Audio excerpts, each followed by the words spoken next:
तमिलनाडु में वैज्ञानिकों ने प्रेसियोडिमियम प्रेसियोडिमियम नामक एक दुर्लभ रासायनिक तत्व की खोज की है। और यह खोज भारत के लिए भविष्य की ऊर्जा, रक्षा और तकनीकी दुनिया में एक बड़ा मोड़ साबित हो सकती है। एक ऐसा तत्व जो इलेक्ट्रिक कारों को ताकत देता है, मिसाइलों को दिशा दिखाता है और भविष्य की हर तकनीक की धड़कन है। नाम थोड़ा भारी लगता है, लेकिन बात बड़ी सीधी है। प्रेसियोडिमियम एक रेयर अर्थ एलिमेंट यानी दुर्लभ पृथ्वी तत्व है, जिसका परमाणु क्रमांक 59 है। यह हल्के हरे पीले रंग की धातु है और लैंथेनाइड समूह का हिस्सा है। लेकिन इसकी असली ताकत इसकी भौतिक खूबसूरती में नहीं, बल्कि इसके उपयोग में छिपी है। दुनिया के सबसे तेज इलेक्ट्रिक मोटर, हवा से बिजली बनाने वाले विंड टरबाइन, सटीक missile system, jet engine, laser और यहां तक कि मोबाइल फोन, इन सब में कहीं ना कहीं प्रेसियोडिमियम का इस्तेमाल होता है। यानी यह वही धातु है जो आधुनिक तकनीक की रीढ़ बन चुकी है। भारतीय भूवैज्ञानिक सर्वेक्षण (जीएसआई) और खनिज मंत्रालय की ताजा रिपोर्ट के मुताबिक तमिलनाडु के डिंडीगुल और सलेम जिलों में प्रेसियोडिमियम के बड़े भंडार मिले हैं। वैज्ञानिकों ने इसे मोनाजाइट नामक खनिज से जोड़ा है। वो रेत और चट्टानें जो आमतौर पर तटीय इलाकों में पाई जाती हैं और जिनमें रेयर अर्थ एलिमेंट्स छिपे रहते हैं। पहले भारत रेयर अर्थ उत्पादन में चीन पर निर्भर था, लेकिन अब यह खोज उस निर्भरता को खत्म करने की दिशा में एक बड़ा कदम है। अगर सब कुछ सही रहा तो भारत दुनिया के उन कुछ देशों में शामिल हो सकता है जिनके पास रेयर अर्थ माइनिंग और प्रोसेसिंग की अपनी ताकत है। सोचिए, एक छोटा सा टुकड़ा जो किसी मशीन के दिल की धड़कन बन जाए। प्रेसियोडिमियम बिल्कुल वैसा ही करता है। जब इसे नियोडिमियम के साथ मिलाया जाता है तो यह बेहद शक्तिशाली और स्थिर मैग्नेट बनाता है। वही मैग्नेट जो इलेक्ट्रिक वाहनों के मोटर में और विंड टरबाइन में इस्तेमाल होते हैं।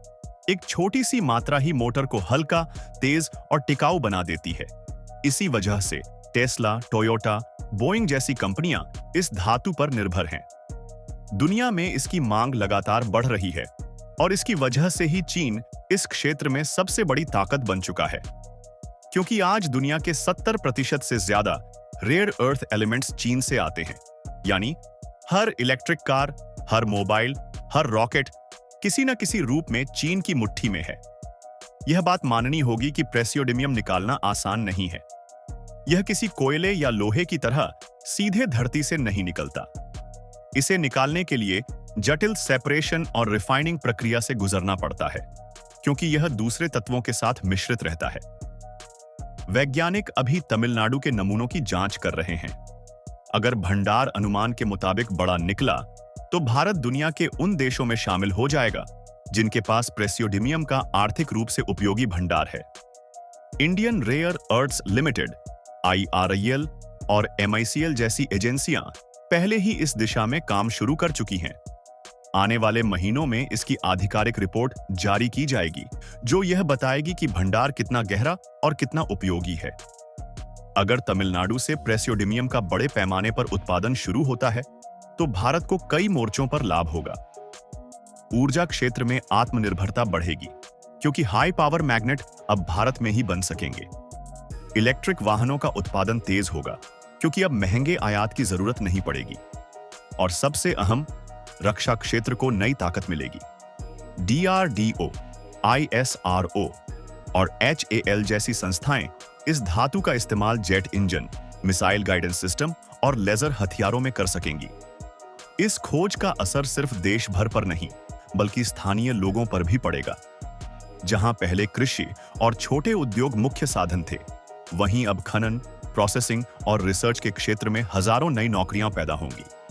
सड़कों से लेकर बिजली और शिक्षा तक विकास की लहर इन इलाकों में तेजी से दौड़ सकती है। लेकिन इसके साथ पर्यावरण की सुरक्षा भी उतनी ही जरूरी है। रेयर अर्थ माइनिंग के दौरान रेडियो एक्टिव पदार्थ निकलने की संभावना रहती है, इसलिए सरकार को सख्त पर्यावरण नीति अपनानी होगी।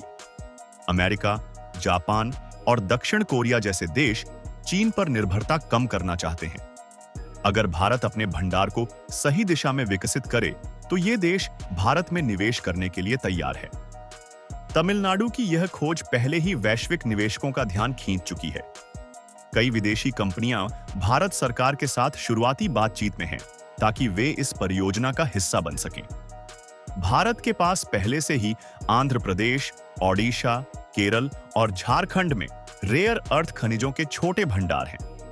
लेकिन तमिलनाडु में मिला प्रेसियोडियम अब तक की सबसे बड़ी खोजों में से एक मानी जा रही है। यह सिर्फ एक खनिज नहीं, बल्कि भविष्य की दिशा है। जैसे कभी तेल ने दुनिया की अर्थव्यवस्था को बदल दिया था, वैसे ही अब रेयर अर्थ एलिमेंट्स नए तेल बन चुके हैं और भारत इस दौड़ में अब पीछे नहीं है। अब असली काम शुरू होता है, इस खोज को जमीन से उठाकर हकीकत में बदलना। अगर आपको ऐसे ही भारत की नई खोजों और वैज्ञानिक उपलब्धियों के बारे में जानना पसंद है, तो हमारे चैनल को सब्सक्राइब करें।